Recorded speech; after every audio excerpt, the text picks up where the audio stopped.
Ya, para ponerte en contexto y no hacerlo demasiado largo, decirte dos puntos importantes sobre esto. En realidad, por supuesto, está de más decir que hay un problema mundial en materia energética por la pandemia, ¿no es cierto? Hace 110 años el barril de petróleo nunca costó lo que está costando ahora, que está costando menos $15. Imagínate que las refinerías que poseen el combustible no están pudiendo despachar y venderlo porque tienen que directamente regalarlo, y aparte por el bajo consumo tienen toda la refinería con los tanques llenos de combustible al no venderse. Digo, te pongo en el contexto mundial porque esto es lo que está pasando en todo el mundo, que es el que marca el territorio, que es el barril del petróleo, ¿no es cierto? En base a esto, hablando de lo propio acá, hoy me comentaba una colega tuya por la actividad nuestra que quedó exenta del primer DNU por ser una necesidad básica, digamos, el combustible y también el gas envasado, por supuesto, ¿no? Que muchas veces lo ocupa la gente que no tiene gas natural o que no pasa la red de gas natural por su casa.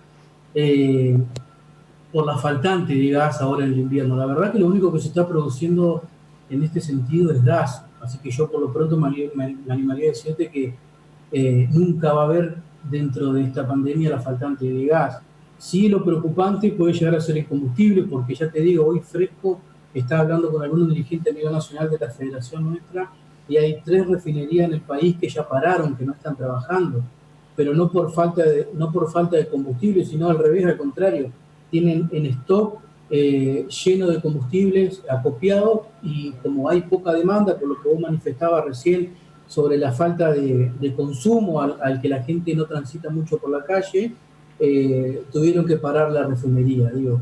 Entonces es un tema sumamente preocupante en materia de combustible, pero en el gas, nosotros cuando recién quedamos exentuados de este DNU, lo único que hemos puesto a trabajar es en cuidar la metodología de trabajo para un protocolo de seguridad, ¿no es cierto? Hemos encontrado respuesta en su mayoría favorable de las empresas en poder trabajar en conjunto, y en eso estamos.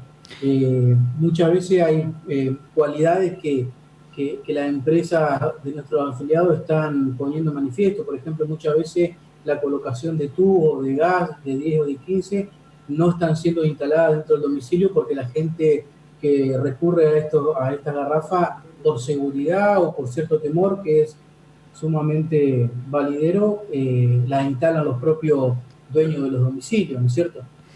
Pablo, ya te voy a preguntar específicamente por el gas porque se viene la época del frío donde el consumo justamente aumenta en los hogares de toda la República Argentina. Pero te quería hacer una pregunta más respecto del combustible, si vos me la podés explicar, perdón, porque mucha gente se pregunta, bajó el crudo como si fuese el petróleo en todo el mundo de una manera como nunca había pasado. No hay venta o hay menores ventas, con lo cual la demanda bajó. ¿Por qué no baja el precio del combustible en Argentina ante estos dos factores determinantes? Bueno, digamos, hay muchos intereses también en juego, y eso, digamos, no lo podemos negar.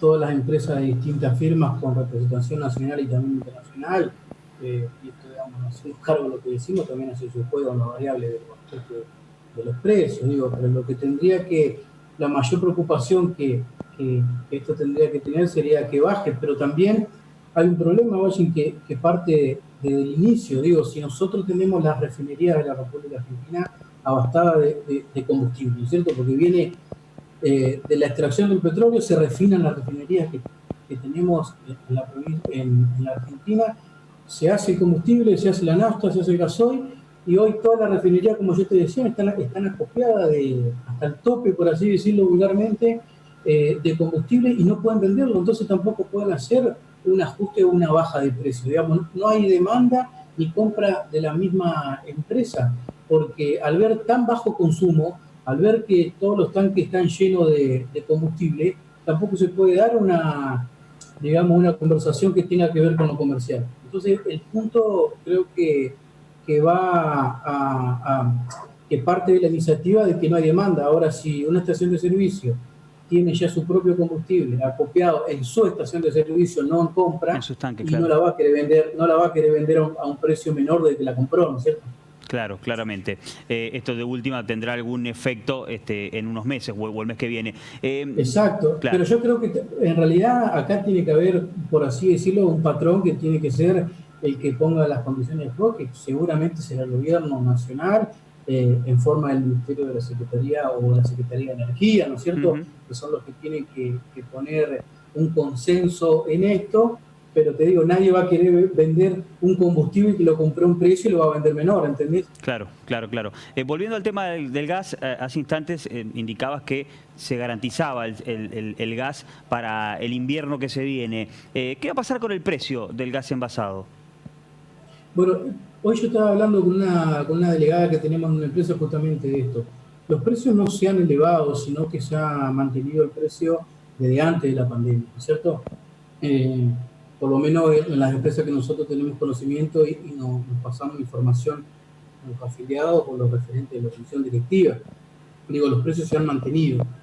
Faltante de gas, te vuelvo a repetir, es lo que más se está produciendo y los precios no tendrían que por qué también ser elevados. Digo, si tampoco, vos fíjate que el patrón muchas veces que ordena algunos precios tiene que ver con el combustible, porque también tiene que ver con los fletes que se realizan en traslado de tal materia prima, ¿no es cierto? Entonces, yo creo que mientras el combustible, como viene, no creo que suba, tampoco tiene que por qué subir el gas. Ujú. Si bien en este año ha tenido 3 veces más o menos el incremento del gas butano y propano, yo creo que por ahora no hay tendencia de que esto aumente.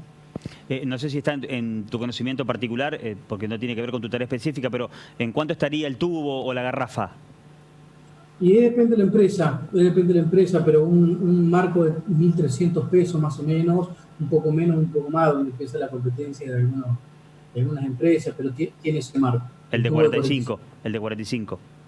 Y aparte, pero yo lo que me preguntaba, yo digo, el contexto mundial, esto es tan volátil, tan incierto, yo lo podemos estar hablando ahora y mañana el barril del petróleo no creo sube, se vuelve a la normalidad.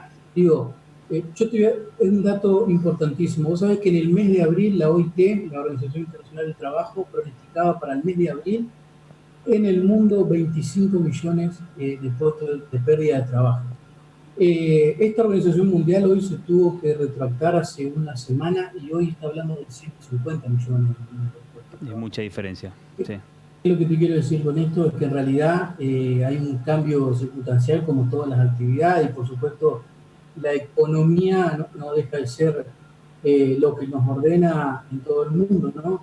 Yo ayer conversaba con un amigo, algo que escribíamos, y que la pandemia también va a terminar siendo los despidos de fuente de trabajo.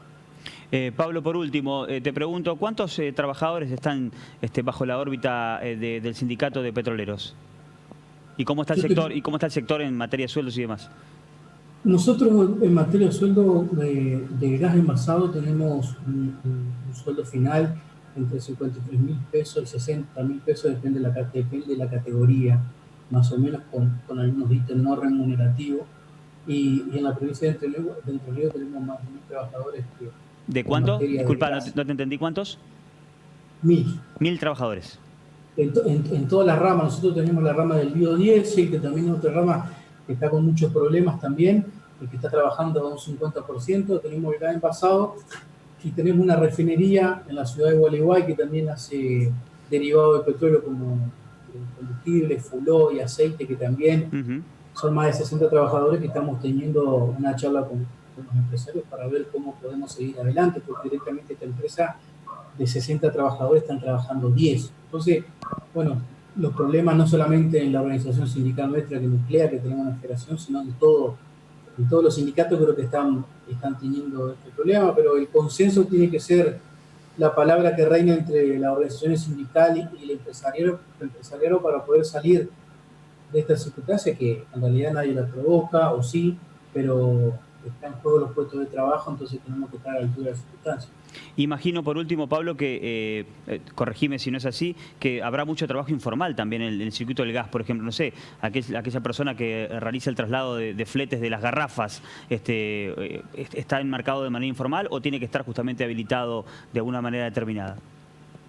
Bueno, muy poco me animaría a decirte, porque en realidad todos los trabajadores que están dentro de una planta envasadora o un distribuidor donde se acopian el gas envasado están todos bajo un convenio colectivo de trabajo en blanco, que son todas empresas también a nivel nacional.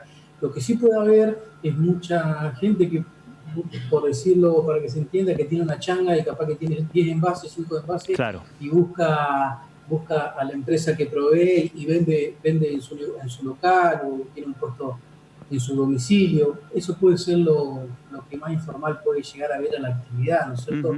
Pero es una actividad muy regulada porque también está Secretaría de Energía de por medio y hay muchos protocolos que acreditan que tienen que estar los trabajadores registrados, y un trabajo también del gremio, poder, por supuesto, recorrer mediante la Secretaría de Trabajo para que el trabajo informal no sea una virtud de la actividad.